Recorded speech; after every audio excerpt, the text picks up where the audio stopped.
নমস্কার বন্ধুরা, সাহিত্য কর্মশালার আরও একটি পর্বে সকলকে স্বাগত জানাই।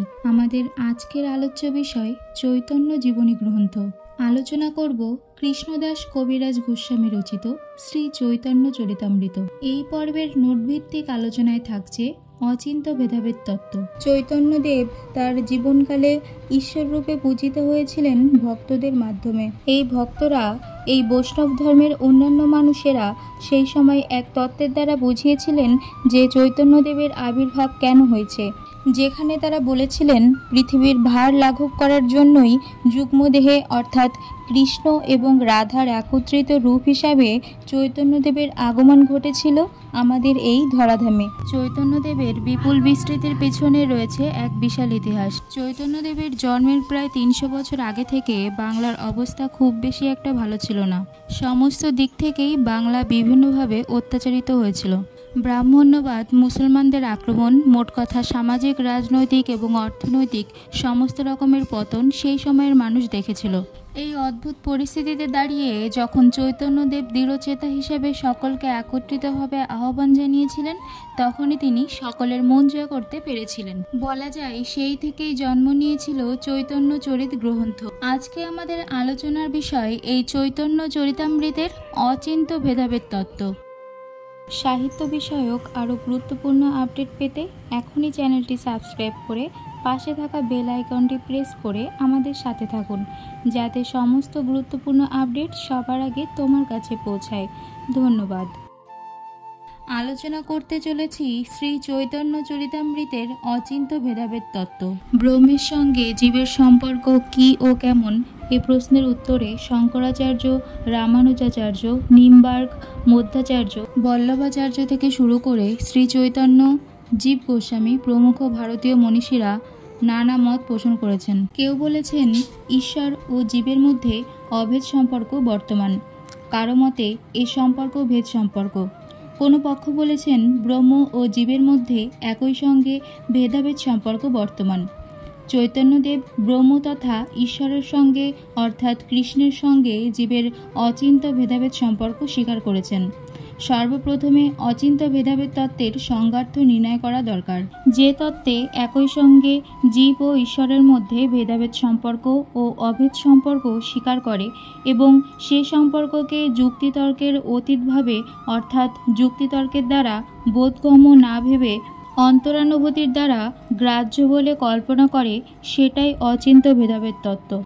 অচিন্ত্য ভেদাভেদ শব্দবন্ধটি ভাঙলে 3টি পৃথক শব্দ পাওয়া যায়, যথা অচিন্ত্য, যা চিন্তা বা যুক্তিতর্কের অতীত; ভেদ, ব্রহ্ম ও জীবের পৃথক অস্তিত্ব স্বীকার; অভেদ, ব্রহ্ম ও জীবের মধ্যে কোনো রকম পার্থক্য না করা।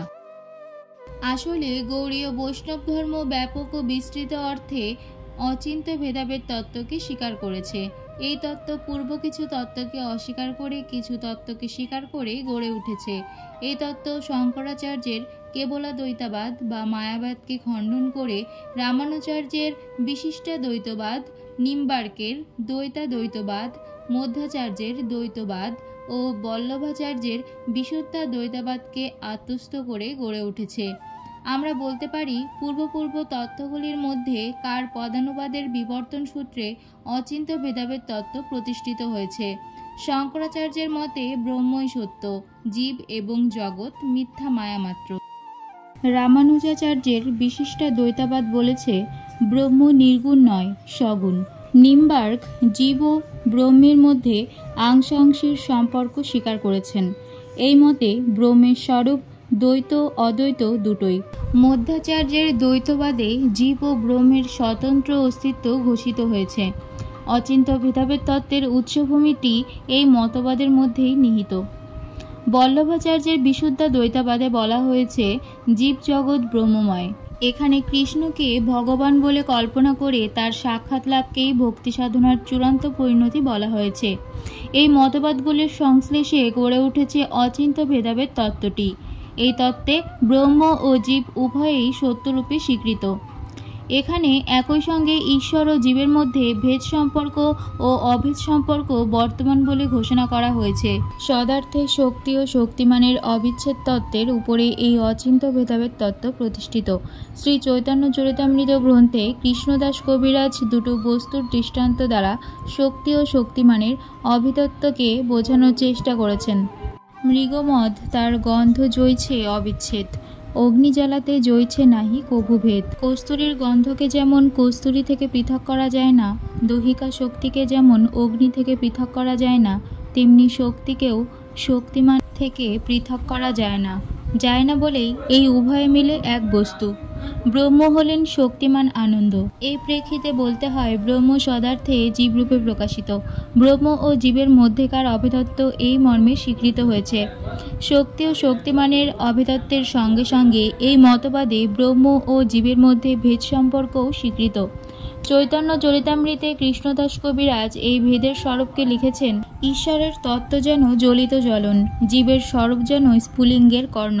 অথবা অদ্বৈতের প্রতিবিম্ববাদের উপমা গ্রহণ করে এই পার্থক্যকে এইভাবে দেখানো যায়। অনন্ত স্ফটিকের জইছে এক সূর্য ভালে, তৈছে জীব গোবিন্দ অংশ পরকাপে। অর্থাৎ কৃষ্ণের স্বরূপ শক্তি, মায়া শক্তি বা জীব শক্তি কল্পনা করে কৃষ্ণের সঙ্গে জীবের পৃথক সত্তাটিকে মেনে নেওয়া হয়েছে।